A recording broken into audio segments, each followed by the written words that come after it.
Nainar Nagendran MLA அவர்களே, சட்டமன்றத்தில் தைரியமா ஒரு ஆண்மையோட முதுகெலும்போட பேசக்கூடிய அதிமுகவை நான் பார்க்க முடியவில்லை.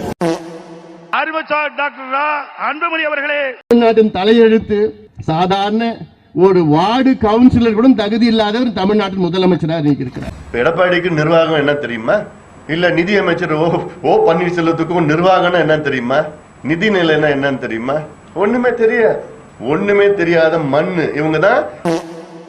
திரு டிடிவி தினகரன் அவர்களே, இன்னொன்று துரோகத்திற்கு பெயர் பெற்றவர் பழனிசாமி. தமிழ் பதவி வாங்கிட்டு அவர் ஆட்சி ஓட்டெடுப்பில் வெற்றி பெறுவதற்கு காரணமாக இருந்தவர்களுக்கும், தொடர்ந்து ஆட்சி நடைபெறுவதற்கு துணையாக இருந்தவர்களுக்கும், இந்த ஆட்சியை காப்பாற்றி கொடுத்தவர்களுக்கும் துரோகம் செய்து உலகமகா துரோக சாதனையாளருக்கு பெயர் பெற்ற பழனிசாமி முன்னாள் பாரதிய ஜனதா தலைவர் சகோதரர் திரு அண்ணாமலை அவர்களே, தவழ்ந்து காலில் விழுந்து பதவியை பிடித்த எடப்பாடி பழனிசாமி தன்மானமிக்க ஒரு விவசாயியுடைய மகனை பச்சையின்றைய 10 ஆண்டு காலம் கையெழுத்து போட்டு ஒரு பைசா